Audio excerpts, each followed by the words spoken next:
It's good to see so many friends. It is good to see so many friends. And I want to thank you. Thank you. And let's please thank you. I love you back. Thank you. Thank you. And I know we all thank Judy for sharing her story. I think we all know it takes a very special person who has dedicated over 40 years of their life to do the work that Judy has done as a nurse, that work being what? To care about other people in a way that is about lifting them up and caring about their well-being. So Judy, we thank you so very much for being here today.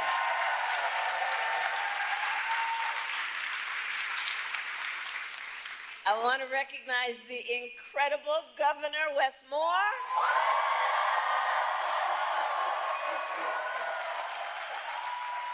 Who's here with Don and their son. And Wes, I'm so thankful to you for all that you do in service to our nation in so many different ways, and your friendship, but in particular, to share such a personal story as you have. And I know it takes a lot out of you to share that story, but to do it in a way that is about lifting up other people and helping, hopefully, others who are not in this room, understanding how real people are impacted every day about this issue and by this issue. Thank you. I want to recognize the people of our administration, including Secretary Becerra, who is here, the bold administrator, Brooks LaSure, who is here, my dear friend and former colleague, Senator Ben Cardin, Representative Barragan, the chair of the Congressional Hispanic Caucus, and Representative Mfume for all of your years of leadership. And I want to recognize your next United States Senator, Angela also Brooks.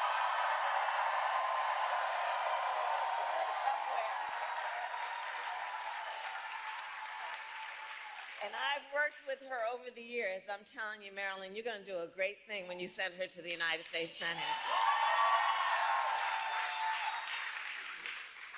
And of course, I could speak all afternoon about the person that I am standing on this stage with.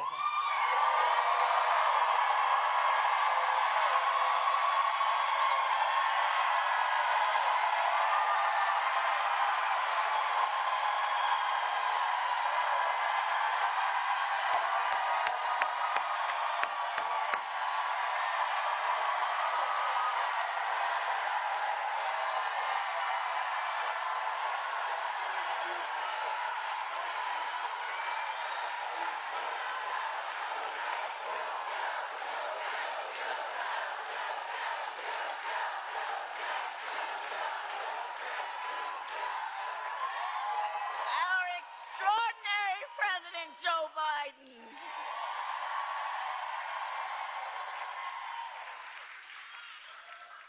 And he's going to speak in a minute, but there's a lot of love in this room for our president.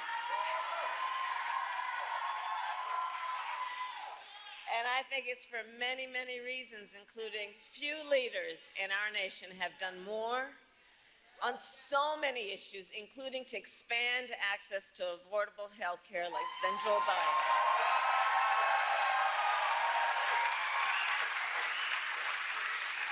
And today we take the next step, thank you, Joe, forward in our fight. Thank you, Joe. Thank you, Joe. Thank you, Joe. Thank you, Joe. Thank you, Joe. Thank you, Joe. Thank you, Joe. So we believe deeply every senior in our nation should be able to live with security, stability, and dignity. And so in the United States of America, no senior should have to choose between either filling their prescription or paying their rent. That's the subject of today. Because we know for far too long, far too many of our seniors have struggled to afford their medication. And as a result, seniors have been forced to spend their time trying to figure out how they are going to be able to fill a prescription like insulin based on the doctor's prescription, which is about saving their life, or whether they'd have to ration their pills to be able to make it stretch through a month. And why, we all know, but let's ask, why are prescription drugs so expensive? I will tell you. Well, one big reason is for years, big pharma has often inflated the price of life-saving medications, often charging many times what it would cost to make just to increase their profits. And millions of Americans have suffered as a result. My entire career, I've worked to hold bad actors accountable and lower the cost of prescription drugs. As Attorney General of California, I took on pharmaceutical companies for deceptive marketing and illegally inflating the cost of drugs, and we won billions of dollars. As a United States Senator, I fought to pass laws that would make health care more affordable and accessible for all Americans. And as Vice President, together with Joe Biden, our President, we finally addressed the long-standing issue that for years was one of the biggest challenges on this subject, which was that Medicare was prohibited by law from negotiating lower drug prices. And those costs then got passed on to our seniors, but not anymore.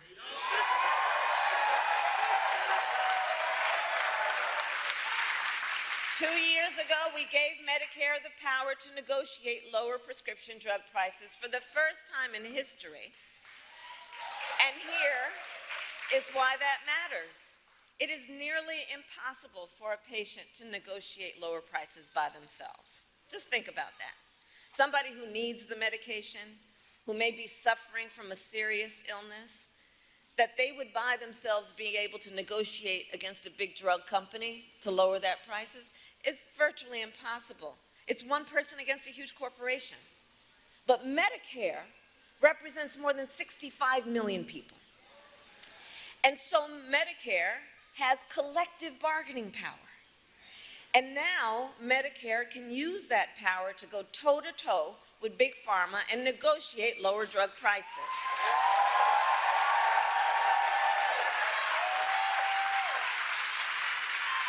Thank you, Joe.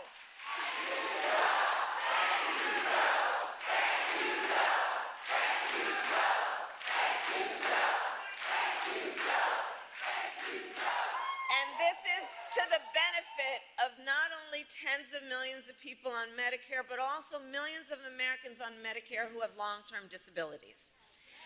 And understand, as a result of our negotiations, the government will also pay less than for prescription drugs. And think about what that means in terms of helping taxpayers save money, whether or not they take these medications.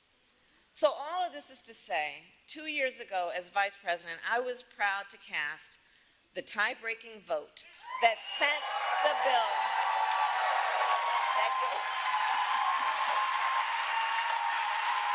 that gave Medicare the power to negotiate and let it get to the president's desk, and I was proud when our President Joe Biden signed that bill into law.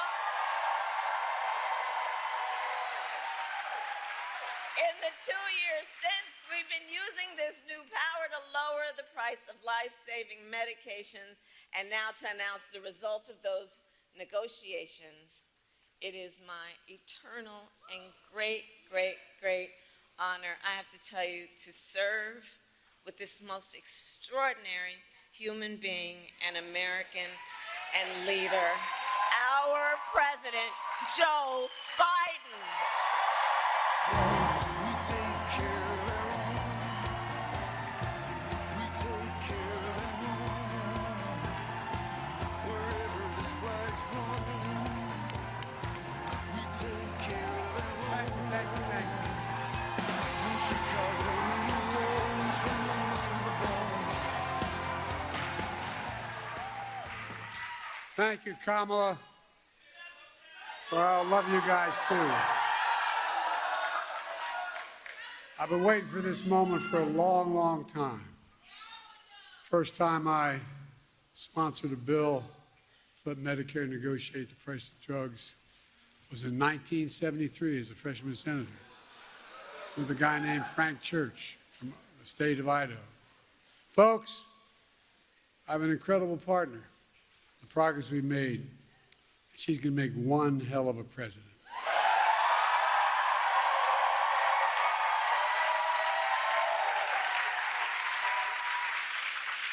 And Judy, thank you for sharing your story.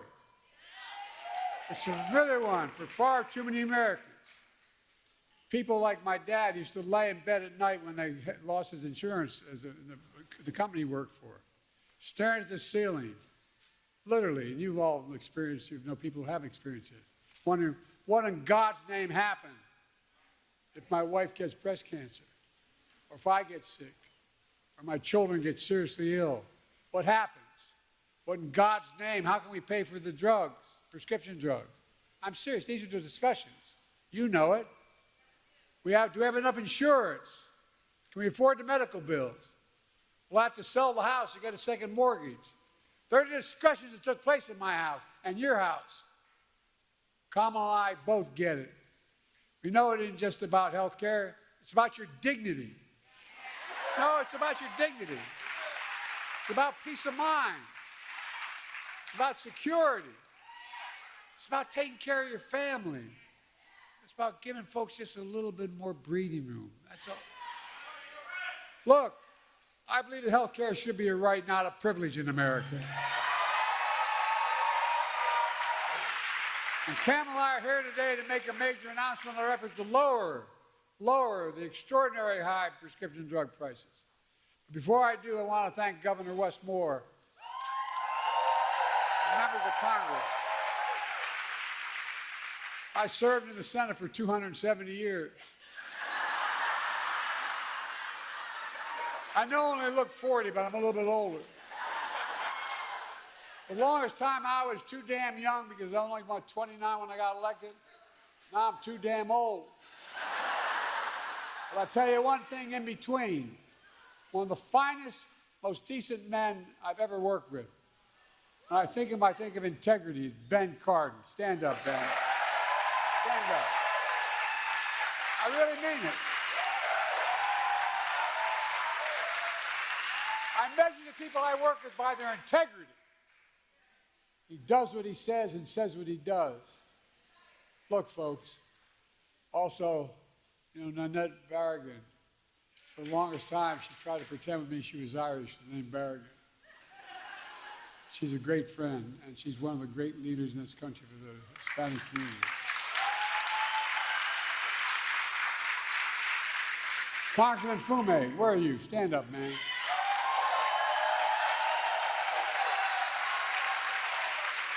I've never once gone to this man and asked for help and I haven't gotten it. Not one single time. Thank you, pal.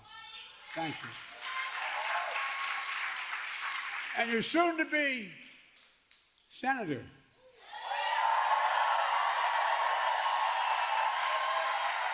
Where is she? It's a hell of a lot easier job than being a county executive. I was a county official. They expect you can solve every problem. You don't have the authority to do it. You don't have enough money. But I'm looking forward. I told her I campaigned for or against whichever helped the most. Along with members of my administration, Javier Becerra, HHS, Administrator Brooks LaSalle, CMS administrators here today. And let me say something. We're all thinking about my good friend, and he is a really good friend for a long time, Steny Hoyer. He represents the western shore of Delaware. Y'all think we're kidding. We have that fight all the time. I wish him a speedy recovery. I understand he's doing well. Folks,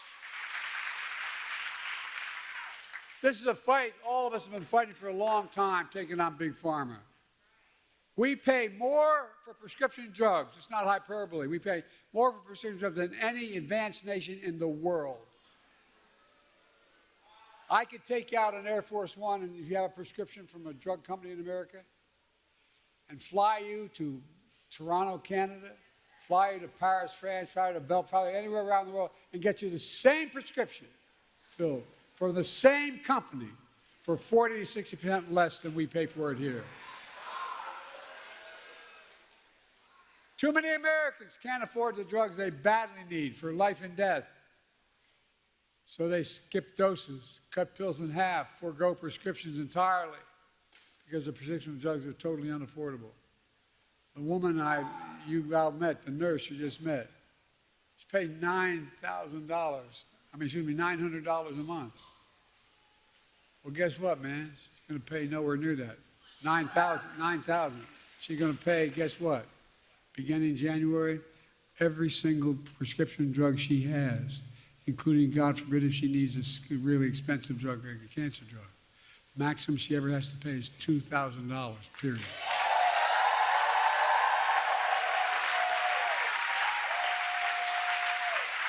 That's why from the time I was in the Senate, I worked tirelessly to give Medicare the power to negotiate lower drug prices, just like the Department of Veterans Affairs. In fact, I was reminded by staff today, one of the first major bills I worked on was in 1973. I co-sponsored legislation led by Senator Frank Church that let Medicare negotiate the cost of drugs. 1973, this fight's been going on. You know, the VA pays, as they should, 50% less than Medicare because VA can negotiate the prices. But for years, Big Pharma blocked Medicare from negotiating lower drug prices. As a consequence, they're able to maintain the exorbitant price increases and the profits are uncalled for. Look, but this time we finally beat Big Pharma.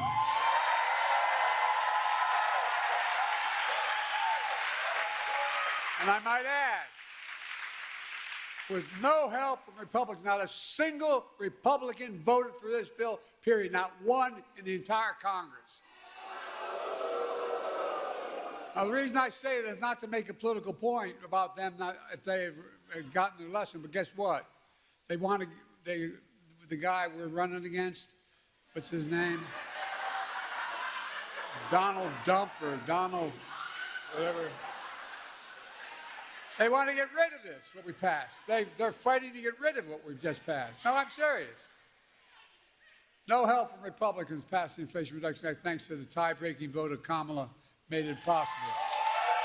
Folks, it really matters. For example, take the insulin needed to treat diabetes.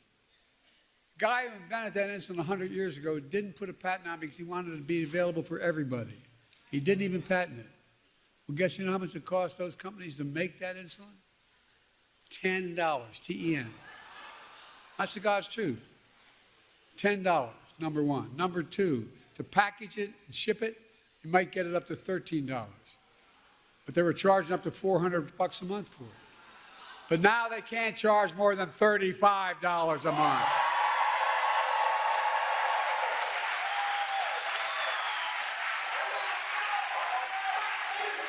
It's a big deal.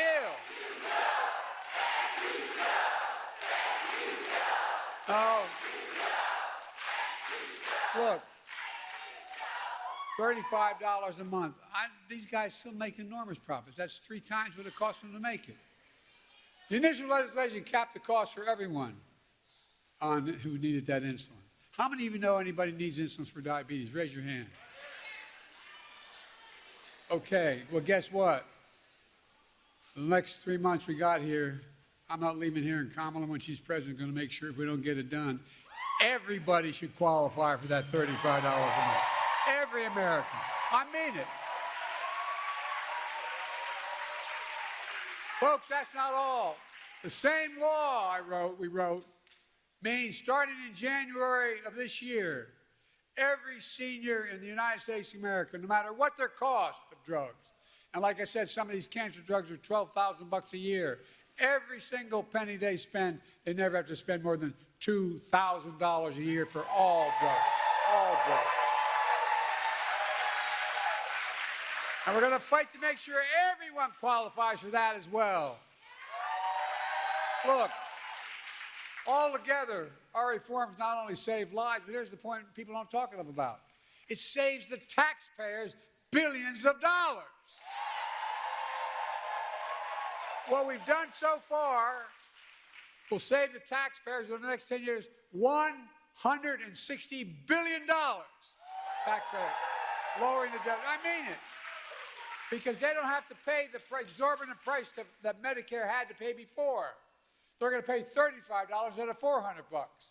Folks, and those savings are only going to increase for American taxpayers because it matters. Look, but that's not all the Inflation Reduction Act did. Last summer, I announced under that law, Medicare is going to select, and it's already passed law, 10 drugs a year, going up to 20 till we get every single drug every year. Drugs treat from everything from heart failure, blood clots, kidney disease, arthritis, blood cancers, and more. And today, I'm proud to announce that Medicare has reached agreement with all manufacturers on all 10 drugs selected in the first round of negotiations.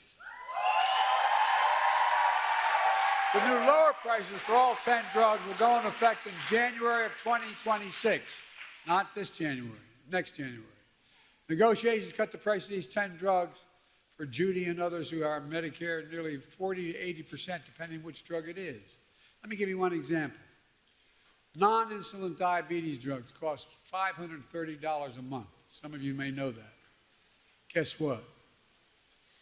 It's now only going to cost $115.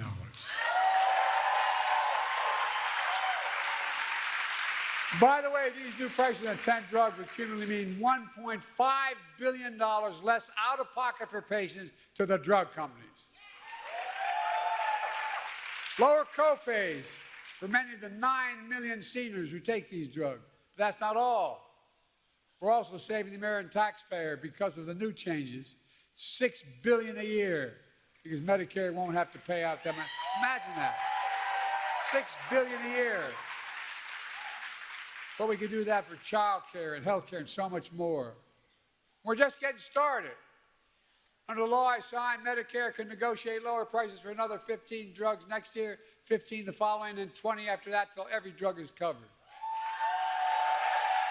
That's the law. Now. This is another really big deal. It means that Americans can save more money on from life-saving medications they need and deserve. And bring peace of mind. It's hard to explain. Kamala and I are going to keep fighting to lower the prescription drug costs for everyone, not just seniors. It's a fight that we have to continue. Folks, but guess what? Surprise, surprise. Big Pharma doesn't want this to happen at all. The pharmaceutical industry last year spent $400 million lobbying the Congress to stop this. $400 million. Worked pretty well. They didn't get one Republican voting against them. They all voted for him. Republican allies stuck with him. And the ability of the federal government to negotiate lower drug prices was tried to be stopped. But Kamala and all of us in this room, we're going to keep standing up for Big Pharma. I fought too damn hard to yield now.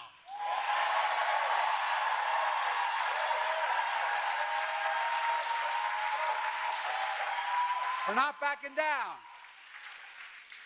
And get this, you may have heard about the MAGA Republican Project 2025 plan. They want to repeal Medicare's power to negotiate drug prices. Let Big Pharma back to charge them whatever they want. Let me tell you what our Project 2025 is. Beat the hell out of them. I mean it.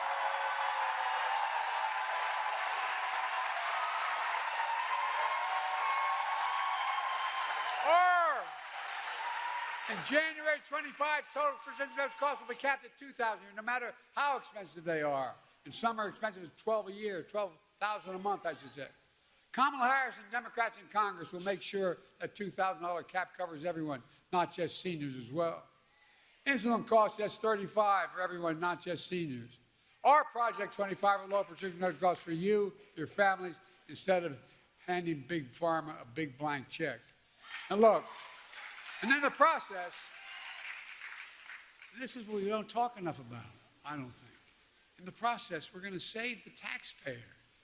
The budget's going to be reduced by hundreds of billions of dollars. Hear me? Hundreds of billions of dollars. Just the first year, the first thing we passed, is $160 billion less that the government's going to have to pay out to farmers. But guess what? It can pay out for education, it can pay out for health care, it can pay out for so much more, or it can just simply reduce the deficit. He has exploded. Folks, that's what I call a win. Folks, there's more. My predecessor and his MAGA friends in Congress tried to repeal the Affordable Care Act, which is a different Obamacare. They tried to repeal it over 50 times. We stopped them. Along the way, I made the Affordable Care Act even stronger, protecting a million more Americans with pre-existing conditions. And guess what? There's over 40 million. MAGA Republicans in Congress don't want to cut Medicare, and so they want to cut Medicare and Social Security. Why? They want to give another, here's what they're proposing, just so you know what the budget is. They're proposing another $5 trillion tax cut for the mega wealthy. By the way, this guy we're running against, when he was president, he gave a $2 trillion tax cut to super wealthy. You know what that was? He generated the largest deficit any president has in American history. I love these Republicans talking about cutting spending. You know, we have 1,000 billionaires in America. You know what their average tax they pay is? 8.2%. Introduced a bill to say that you got to pay a minimum of 25%. You know what that would raise? $500 billion over the next 10 years. Imagine what we could do with that. Imagine the taxes we could cut for ordinary people. Well, look, Kamala and I have a better idea. We're going to protect Medicare and Social Security and make sure the wealthy pay their fair share. That's how we're going to pay for it. And by the way, that means making the tax code fair. Look, in addition, we're also announced steps to crack down on anti-competitive practices in health care. How many of you know we've been going after things called junk fees? Junk health insurance plans. That ones that look affordable. When you take the cover off, you find out there's a number of hidden costs. We're going after them and trying to get rid of them. We're also cracking down on surprise medical billing. For example, when a patient goes in the hospital for surgery, if it turns out his anesthesiologist is not in his network, you can get a surprise bill for another $1,000. Well, we're stopping that too. We're protecting a million healthcare providers. We're protecting 1 million Americans every month from unexpected medical bills. We're working to ban the use of medical debt on credit reporting. Years ago, I had 2 craniotomies because I had aneurysms. My bill, if I didn't have insurance, was in the hundreds of thousands of dollars. Well, guess what? It matters. It matters whether or not, if I didn't have insurance the rest of my life, I couldn't do anything. I wouldn't be able to buy anything, wouldn't be able to have a credit, wouldn't be able to. Now, we're going to get rid of health care costs being on your, you have to still owe it, but you don't have to get your credit, doesn't affect it. Look, I'm a capitalist. I have no problem with companies making money, but not by price gouging seniors and working families. I grew up in a family where my dad used to say, Joey, a job's about a lot more than a paycheck. It's about your dignity. It's about respect. And I really mean this. This is what he would say. My dad was a well-read guy. Never got a chance to go to college. He'd talk about what we needed to do for ordinary working, hard-working people. We changed the whole way we look at the economy. It used to be this idea of trickle-down economics. Even Democrats accepted it. Some Democratic presidents accepted it. That if you're wealthy, makes a lot of money, it'll trickle down to the rest of us. Well, I didn't notice a single penny trickle down on my dad's kitchen table. But guess what now? We measure everything the following way. We build from the middle out and the bottom up, and if they do well, everybody does well. Not a joke. And any money I get to spend as president, I spend it on being made in America by Americans. Americans don't like being played for suckers. We believe we should be patient, but there should be reasonable profits, not unreasonable profits. Look, let me close with this. It's all about health care. It's about lowering costs for families. It's about fairness and security. It's about the dignity for people like Judy and millions of Americans all across the country. That's exactly what we're doing. There's more we can do for everyone. We can't give up. They told me every major piece of legislation we passed to give us the strongest economy in history and the strongest economy in the world. We got more to do for working people. And by the way, everybody does better when there's more unions.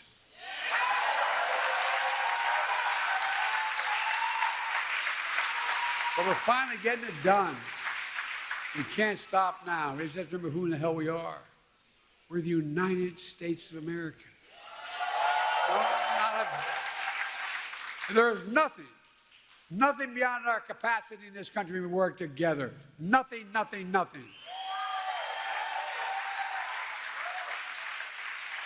tell you what, I thank God that in the last 3 months I'm President of the United States, I was able to finally get done what I tried to get done when I was a young senator at 30 years old.